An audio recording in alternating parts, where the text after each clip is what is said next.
Yes, നമ്മൾ കുറേ നാളായിട്ട് വ്ളോഗൊക്കെ ചെയ്തിട്ട് എനിക്ക് തോന്നുന്നു നമ്മൾ ഈ വെക്കേഷൻ ചലഞ്ച് നിർത്തിയതിന് ശേഷം പിന്നെ വ്ളോഗേ എടുത്തിട്ടില്ല എന്നാണ് എനിക്ക് തോന്നുന്നത്. എന്തായാലും എനിക്ക് ഭയങ്കര സന്തോഷം തോന്നാറുണ്ട് കേട്ടോ. നിങ്ങളെ കമൻറ്റൊക്കെ കാണുമ്പോൾ എന്താ ചേച്ചി വ്ളോഗ് മിസ് ചെയ്യുന്നു എന്നൊക്കെ പറഞ്ഞിട്ട് കുറേ കമൻറ്റൊക്കെ കാണാറുണ്ട്. എനിക്ക് ഭയങ്കര സന്തോഷം തോന്നാറുണ്ട് കേട്ടോ. എടുക്കണമെന്ന് ആഗ്രഹം ഇല്ലാഞ്ഞിട്ടല്ല, പക്ഷെ ഞാൻ എടുത്ത് വെക്കുമെങ്കിലും എഡിറ്റ് ചെയ്യാനുള്ള മടി കൊണ്ട് അങ്ങനെ നീണ്ടു പോകുന്നതാണ് കേട്ടോ. പിന്നെ നമുക്ക് പൊന്നു വീട്ടിൽ വന്നിട്ടുണ്ടായിരുന്നു വെക്കേഷനിൽ. ഞാൻ അവളുടെ വീട്ടിൽ കൂടാൻ പോയിട്ടുണ്ടായിരുന്നു. അതൊക്കെ തന്നെയായിരുന്നു ക്രാഫ്റ്റിൻ്റെ വീഡിയോസും വ്ളോഗിൻ്റെ വീഡിയോസും ഒക്കെ ഡിലേ ആയിട്ടുണ്ടായിരുന്നു കേട്ടോ. ഇനി നമുക്ക് അവിടെ ഒരു പരിപാടി ഉണ്ടായിരുന്നു, അതിന് വേണ്ടിയിട്ട് പോയായിരുന്നു. ഇപ്പോൾ കുറച്ച് ദിവസമായിട്ട് പൊന്നു എൻ്റെ വീട്ടിലുണ്ട് കേട്ടോ. അവൾ കൂടാൻ വന്നാണ്. ഞാൻ അവളുടെ വീട്ടിലായിരുന്നു കേട്ടോ ഇത്രയും ദിവസം. പിന്നെ കുറച്ച് സ്വത്തുവിൻ്റെ കാറൊക്കെ ഓടിച്ച് കളിച്ചു.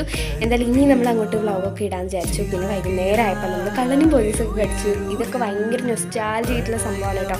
പൊന്നു, അമ്മ, സ്വത്തു, പിന്നെ എൻ്റെ അമ്മച്ചനുണ്ടായിരുന്നു കേട്ടോ. അമ്മച്ചൻ വന്നിട്ടുണ്ടായിരുന്നു കൂടാനായിട്ട്. അപ്പോൾ എല്ലാവരും കൂടി ആയിരുന്നു കളിച്ചിട്ടുണ്ടായിരുന്നു. അടിപൊളിയായിരുന്നു കേട്ടോ. അതൊക്കെ കഴിഞ്ഞപ്പോൾ ഞങ്ങൾ വിചാരിച്ചു ഓറിയോ ഷേക്ക് അടിക്കുകയാണ്. അങ്ങനെ ഓറിയോ ഷേക്ക് അടിച്ചു. അല്ലെങ്കിൽ കസിൻസൊക്കെ ഉണ്ടാകുമ്പം നമ്മളിങ്ങനെ എല്ലാവരും കൂടെ കൂടിയിട്ട് കുക്കൊക്കെ ചെയ്യുക, അല്ലെങ്കിൽ ഇപ്പോൾ എന്തെങ്കിലും ജ്യൂസൊക്കെ ഉണ്ടാക്കുക, അതൊക്കെ ഒരു പ്രത്യേക രസമാണ് തന്നെയാണ് കേട്ടോ. അങ്ങനെ നമ്മൾ ഉണ്ടാക്കി. അടിപൊളിയായിരുന്നു കേട്ടോ. എന്താണെന്നറിയില്ല, എല്ലാവരും ഒരുമിച്ച് ഉണ്ടാക്കിക്കൊണ്ടാണ് തോന്നുന്നു അടിപൊളിയായിരുന്നു. പിന്നെ നമ്മളിതുപോലെ ചെയ്തു കേട്ടോ. കുറേ ലേസൊക്കെ വാങ്ങിയിട്ട് അതൊക്കെ കൂടി പൊട്ടിച്ചിട്ടിട്ട് ഒരു പാത്രത്തിൽ കഴിച്ചു. മൂവിയൊക്കെ കണ്ടിട്ടുണ്ടോ, ഇതൊരു പ്രേതത്തിൻ്റെ മൂവിയൊക്കെ കണ്ടിട്ട് ഇങ്ങനെ കഴിച്ചു. അടിപൊളിയായിരുന്നു കേട്ടോ. ഇനിയുള്ള ദിവസങ്ങളിൽ ഞാൻ വീഡിയോ ഇടാൻ ശ്രമിക്കുന്നതാണ് കേട്ടോ. അപ്പോൾ അടുത്ത നല്ലൊരു വീഡിയോ ഇട്ടുതരാം. സൂറ്ററ്റാ.